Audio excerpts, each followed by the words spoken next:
इस वक्त की बड़ी खबर के साथ उत्तराखंड विधानसभा उपचुनाव का संग्राम लगातार जारी है। मंगलौर और बद्रीनाथ सीट पर उपचुनाव होना है। दोनों सीटों पर नामांकन की प्रक्रिया जारी है। भाजपा कांग्रेस के प्रत्याशी आज नामांकन दाखिल करेंगे। करतार सिंह भड़ाना आज नामांकन दाखिल करेंगे। आपको बता दें, मंगलौर से भाजपा प्रत्याशी है करतार सिंह भड़ाना। इसी के साथ राजेंद्र भंडारी भी आज नामांकन दाखिल करते हुए आपको नजर आएंगे। बद्रीनाथ सीट से प्रत्याशी हैं।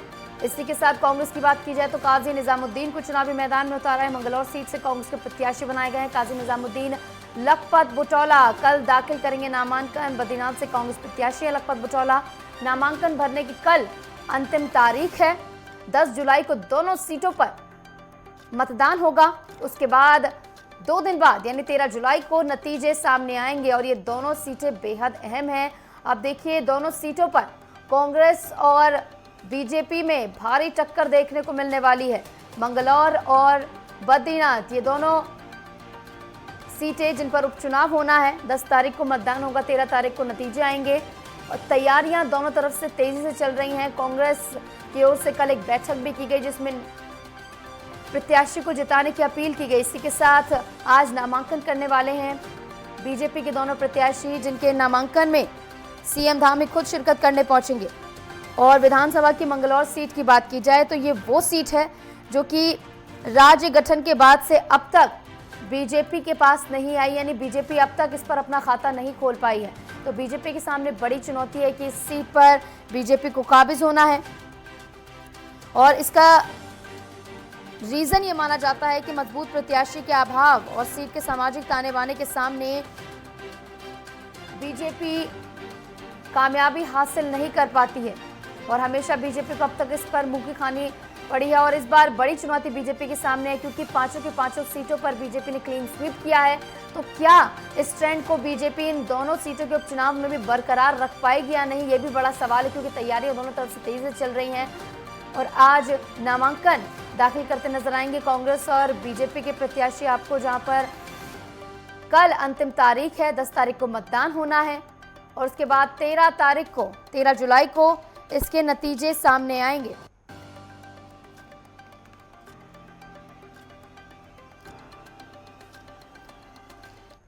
तो उत्तराखंड विधानसभा उपचुनाव को लेकर संग्राम बेहद तेज है। मंगलौर और बद्रीनाथ इन दोनों सीटों पर उपचुनाव होना है। 10 तारीख को मतदान होगा। नामांकन की प्रक्रिया फिलहाल जारी है। इस बीच हमारे साथ हमारे संवाददाता उपेंद्र सिंह राणा जुड़ गए हैं ज्यादा जानकारी के साथ देहरादून से। उपेंद्र, क्या कुछ हलचल देखने को मिल रही है? आज नामांकन का दिन है, दोनों प्रत्याशी नामांकन करते नजर आएंगे। सीएम धामी भी इसमें शामिल होंगे।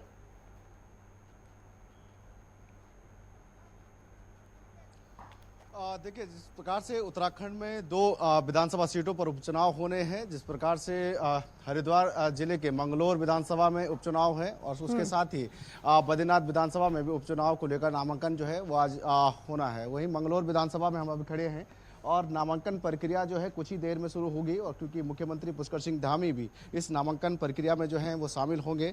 हालांकि हरिद्वार के नवनिर्वाचित जो सांसद हैं त्रिवेंद्र सिंह रावत, वो यहाँ पर पहुँच चुके हैं। अब कुछ ही देर में मुख्यमंत्री पुष्कर सिंह धामी भी नामांकन यहाँ पर पहुँचेंगे। और जिस तरीके से आज भाजपा के जो प्रत्याशी हैं करतार सिंह भड़ाना, वो आज जो है यहाँ से भाजपा से नामांकन जो है करेंगे। हालांकि कल जिस तरीके से कांग्रेस के जो प्रत्याशी थे काजी निजामुद्दीन, उन्होंने अपना नामांकन पत्र जो है वो भर दिया है। आज भाजपा से जिस तरीके से करतार सिंह भड़ाना मंगलौर सीट से यहाँ पर नामांकन प्रक्रिया करेंगे। और वहीं बद्रीनाथ सीट की अगर बात की जाए तो वहाँ पर जिस तरीके से राजेंद्र भंडारी, हालांकि 2022 में कांग्रेस के पर वो वहाँ पर जीते थे, लेकिन इस बार जो है जिस प्रकार से लोकसभा चुनाव से पहले उन्होंने पाला बदला और भाजपा में शामिल हुए। भाजपा में शामिल होने के बाद इस बार उनको जो है भाजपा से जो है वो टिकट दिया गया है। कांग्रेस से लखपत बुटौला आज जो है वो दोनों ही प्रत्याशी, कांग्रेस और भाजपा के दोनों प्रत्याशी जो हैं बद्रीनाथ सीट से नामांकन करेंगे। अब मुख्यमंत्री कुछ ही देर में मंगलौर विधानसभा में यहाँ पर पहुँचेंगे। यहाँ पर जिस तरीके से करतार सिंह भड़ाना जब यहाँ पर नामांकन पत्र भरेंगे, उसके बाद जनसभा को भी मुख्यमंत्री यहाँ पर संबोधित करेंगे और करीब 1 बजे जो है वो गोपेश्वर पहुंचेंगे। और गोपेश्वर में जिस तरीके से जो बद्रीनाथ विधानसभा का जो उपचुनाव है वहां पर जिस तरीके से जो नामांकन प्रक्रिया होनी है उस नामांकन प्रक्रिया में शामिल होंगे। लेकिन अगर मंगलौर सीट की अगर बात की जाए तो भाजपा के लिए यहाँ पर सबसे बड़ी चुनौती है, क्योंकि राज्य गठन के बाद अब तक भाजपा एक भी बार यहाँ से जो है वो जीत हासिल नहीं कर पाई। तो एक बड़ी चुनौती भाजपा के सामने है। हालांकि लोकसभा चुनाव में भाजपा ने भले ही हैट्रिक मारा हो, क्लीन स्वीप किया हो, लेकिन कहीं ना कहीं मंगलौर सीट एक बड़ी चुनौती भाजपा के सामने है, जिसके चलते इस बार भाजपा ने पैरासूट प्रत्याशी को जो है यहाँ से उतारा है। जिस तरीके से पूर्व विधायक हरियाणा करतार सिंह भड़ाना को इस बार मंगलौर सीट पर जो है भाजपा ने टिकट दिया है। हालांकि काजी निजामुद्दीन जो कई बार के विधायक यहाँ पर रह चुके हैं, वो काफ़ी उनकी पकड़ जो है मंगलौर सीट पर काफ़ी मानी जाती है। काफ़ी जमीन से जुड़े नेता जो है उनको माना जाता है और कई बार के वो यहाँ पर विधायक भी रह चुके हैं। तो एक बड़ी चुनौती कहीं ना कहीं भाजपा के सामने है कि कैसे जो मंगलौर सीट पर जो सूखा, कई सालों का सूखा है, उस पर किस तरीके से जो है वहां पर जीत हासिल की जाए। तो ये बड़ी चुनौती कहीं ना कहीं भाजपा के सामने है। अगर बद्रीनाथ सीट की अगर बात की जाए, ये माना जाता है कि बीजेपी हमेशा उतना स्ट्रॉन्ग कैंडिडेट नहीं उतार पाती जो कि जनता से जुड़ पाए, शायद यही उनकी हार की वजह है। तो इस बार करतार सिंह भड़ाना का यहां से उतारना, जैसे कि आपने बताया पैराशूट प्रत्याशी, क्या वो जो चक्रव्यूह रचता है विपक्ष उसको भेद पाएंगे? देखिए, करतार सिंह भड़ाना जिस तरीके से कहा जाता है कि जो हर सीट पर जिस तरीके से जो है एक समीकरण बदलने को लेकर पूरे दमखम जो है वो पूरा लगाते हैं। और भाजपा जिस प्रकार से लोकसभा चुनाव में अगर देखा जाए तो संगठन को थोड़ा सा इसको यहाँ पर खड़ा करने में कामयाब रही है और बढ़ाने में काफ़ी कामयाब रही है। इस बार जिस तरीके से लोकसभा चुनाव में भाजपा ने जिस तरीके से विपक्ष के तमाम जो नेता थे उनको जिस तरीके से तोड़ने का काम किया, तो कहीं ना कहीं उसमें थोड़ा सा जो है वो बढ़ोतरी देखने को मिल रही है। और करतार सिंह भड़ाना जिस तरीके से जो ऐसी सीट से आते हैं तो उनमें कहीं ना कहीं जो ऐसी समाज है वो कहीं ना कहीं उससे जो है वो उससे आएंगे। और दूसरा अगर देखेंगे तो यहाँ पर जो है तमाम जो यहाँ पर जो करतार सिंह भड़ाना के जो तमाम जो सहयोगी हैं, तमाम जो उनसे से जुड़े हुए जो लोग हैं, वो कहीं ना कहीं उनका वोट बैंक जो है वो यहाँ पर कुछ % जो है वो बढ़ता है। और दूसरी ओर कहीं ना कहीं भाजपा के सामने एक चुनौती रहती है कि उस तरीके के प्रत्याशी यहाँ पर भाजपा को नहीं मिल पाते जिस तरीके की यहाँ पर पृष्ठभूमि है, क्योंकि यहाँ पर हर जाति धर्म समुदाय के लोग जिस तरीके से और विशेष समुदाय के लोग जिस तरीके से रहते हैं, उस तरीके के नेता जो है वो भाजपा के सामने नहीं है। तो ऐसे में एक बड़ी चुनौती कहीं ना कहीं भाजपा के सामने है कि कैसे यहाँ पर जो है वो जीत हासिल की जाए। लेकिन पूरी कोशिश जो है इस बार भाजपा करेगी कि जो इतने काफ़ी लंबे समय का जो सूखा है उसको खत्म करने की एक बड़ी चुनौती कहीं ना कहीं कांग्रेस के भाजपा के सामने है। तो इस बार करतार सिंह भड़ाना किस तरीके से यहाँ पर चुनावी मैदान में उतरते हैं, किस तरीके से यहाँ पर प्रचार प्रसार रहने वाला है। आज जिस तरीके से नामांकन प्रक्रिया जो है वो पूर्ण हो जाएगी, उसके बाद वो प्रचार प्रसार में जुट जाएंगे और इसके बाद ये देखा जाएगा कि किस तरीके से वो जनता के बीच जाते हैं, क्या क्या मुद्दे उनके जहन में रहते हैं, किन मुद्दों पर जो है वो जनता के बीच जाएंगे, क्या क्या मुद्दे यहाँ पर खास रहेंगे। हालांकि जिस तरीके से चुनाव की पूरी जिम्मेदारी नवनिर्वाचित सांसद त्रिवेंद्र सिंह रावत को यहाँ पर दी गई है, क्योंकि हाल ही में जिस तरीके से उन्होंने जीत हासिल की है और जिस तरीके से पूरे हरिद्वार क्षेत्र में जिस तरीके से वो घूमे, चाहे वो मंगलौर विधानसभा की बात की जाए या अन्य जगहों पर अगर बात की जाए, तो उन जगहों पर जिस तरीके का उन्होंने प्रचार प्रसार किया, तो कहीं ना कहीं उसका भी फायदा जो है वो जरूर यहाँ पर करतार सिंह को मिलता हुआ दिखाई देगा। अब ये देखना होगा कि किन किन मुद्दों के बीच जो है वो जनता के बीच जाते हैं और किस तरीके से जो है आने वाले समय में रिजल्ट रहता है। जी और उपेंद्र, जब से लोकसभा चुनाव के रिजल्ट आए तब से विपक्ष का कॉन्फिडेंस भी बेहद हाई हो गया है, तो क्या कुछ तैयारी विपक्ष की ओर से की जा रही है? क्योंकि कल एक बैठक भी हुई थी, काजी निजामुद्दीन को जिताने की अपील की गई तमाम नेताओं की ओर से और ये हलचल देखने को मिल रही है। उपेंद्र,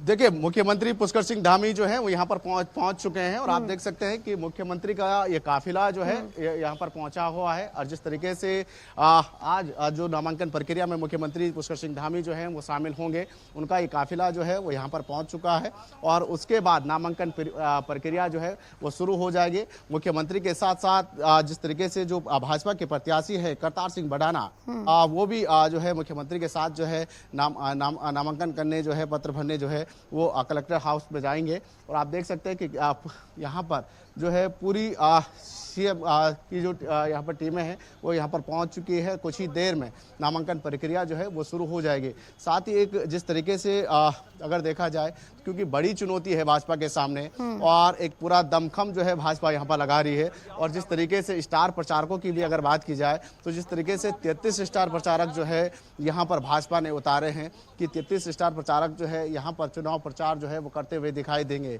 तो एक तौर पर ये साफ तौर पर ये देखा जा सकता है कि कितनी बड़ी चुनौती भाजपा के सामने है।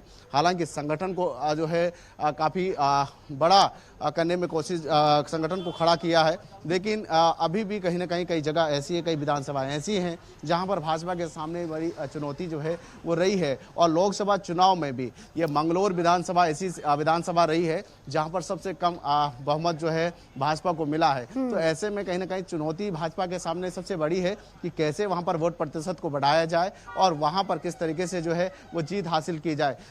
जी।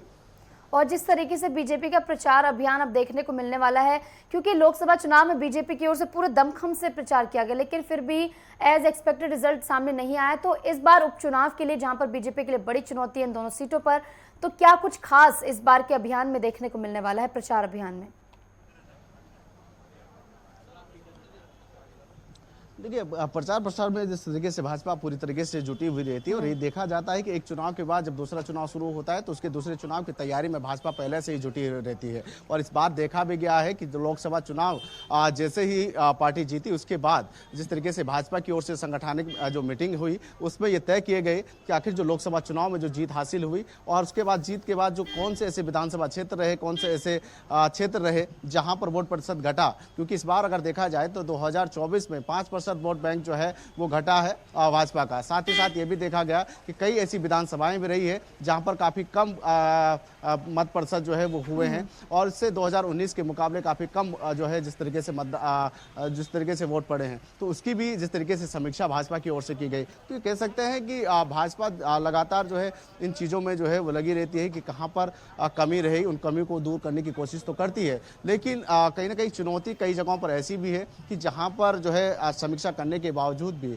एक चुनौती लगातार बनी रहती है। तो कैसे जो है वहाँ पर जो है वोट को जो है वो बढ़ाया जाए, वोट प्रतिशत को कैसे बढ़ाया जाए, वहाँ पर कैसे जीत हासिल की जाए, उस तरीके की चुनौती अभी भी भाजपा के सामने। खासतौर पर ये मंगलौर विधानसभा की सीट ऐसी है जहाँ पर अभी तक भाजपा जो है वो जीत हासिल नहीं कर पाई। तो ऐसी बड़ी चुनौती जो है भाजपा के सामने है। हालांकि इसमें ये देखा जाएगा कि भाजपा के तमाम जो नेता, तमाम जो स्टार प्रचारक हैं वो कहीं ना कहीं राज्य सरकार की योजनाओं को गिनाने का काम करेंगे, केंद्र सरकार की योजनाओं को गिनाने का काम करेंगे और किस तरीके से जो है इसका डेवलपमेंट किस तरीके से काम होना है, इन तमाम चीजों को गिनाने का काम जरूर करेगी। और लेकिन जो वोटर्स हैं उनको अपनी ओर रिझाने की, अगर इस मंगलौर सीट की बात की जाए तो इस पे मुस्लिम जो आबादी है वो 45 लगभग 45% है। तो मुस्लिम को किस तरीके से साधती बीजेपी यहाँ पर नजर आएगी?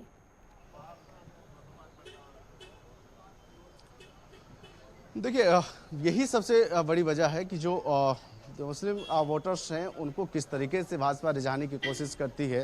क्योंकि सबसे ज़्यादा अगर देखा जाए तो सबसे कम वोट प्रतिशत जो है अगर देखा जाए तो मुस्लिम वोटर्स जो हैं वो भाजपा की तरफ जो है वो रुख करते हैं। तो ऐसे में उनको रिझाने की कोशिश जो है कहीं ना कहीं भाजपा की रहेगी। अगर उनका वोट प्रतिशत अगर भाजपा की तरफ कन्वर्ट होता है तो ये माना जा सकता है कि वहां पर भाजपा जीत हासिल कर सकती है। इसके ये बड़ी चुनौती है कि उनको रिझाने की कोशिश जो है कहीं ना कहीं भाजपा करेगी। हालांकि यूसीसी बिल जिस तरीके से भाजपा लेकर आए उस पर भी कोशिश है कि किस तरीके से उस पर काम करेगी और उसको जनता के बीच किस तरीके से ले जाया जाएगा। जो एक भ्रामक प्रचार जो फैलाया गया है यूसीसी को लेकर कि एक विशेष समुदाय के लोगों को लेकर जो है ये यूसीसी बिल जो है वो लाया गया है। इन तमाम चीज़ों को देखते हुए कहीं ना कहीं इस पर भी जो प्रचारक है, जो प्रचार प्रसार है उसको भी कहीं ना कहीं उनके बीच जाकर जो है उनको समझाने की कोशिश जो है जरूर भाजपा के जो तमाम नेता जो कार्यकर्ता जो है वो करते हुए दिखाई देंगे। साथ ही जिस तरीके से जो पन्ना प्रमुख हैं, जो तमाम जो बनाए गए हैं वो अपने क्षेत्र में किस तरीके से काम करते हैं ये भी देखा जाएगा। क्योंकि पिछले जो लोकसभा चुनाव के परिणाम आए उसमें जिस तरीके से संगठन की ओर से जो है विस्तारकों को ये कहा गया था कि विस्तारक की वजह से ही चुनाव में जो है जीत मिली है। तो ऐसे में अब इस बार जो उपचुनाव होने हैं, क्योंकि भाजपा चाहती है कि इन दोनों सीटों पर जो है वो जीत हासिल की जाए, क्योंकि पिछली 2022 में जो विधानसभा चुनाव हुए तो ये दोनों सीटें जो है भाजपा जीत नहीं पाई थी, क्योंकि बंगलौर में बसपा के जो प्रत्याशी थे वो जीते थे, और वहीं 2022 में बद्रीनाथ सीट की अगर बात की जाए तो वहां पर भी कांग्रेस के प्रत्याशी राजेंद्र भंडारी ही जीते थे। हालांकि अब पाला बदलने के बाद भाजपा में शामिल हुए हैं, उनको भाजपा ने टिकट दिया है, आज वो भी नामांकन करेंगे। तो अब देखना होगा कि इन दोनों सीटों पर क्या प्रदर्शन जो है वो भाजपा का किस तरीके से रहने वाला है। और कितनी देर में नामांकन प्रक्रिया शुरू होगी, क्योंकि हलचल तो बेहद तेज है, आपने दिखाया सीएम का काफिला भी यहाँ पर पहुंचा है।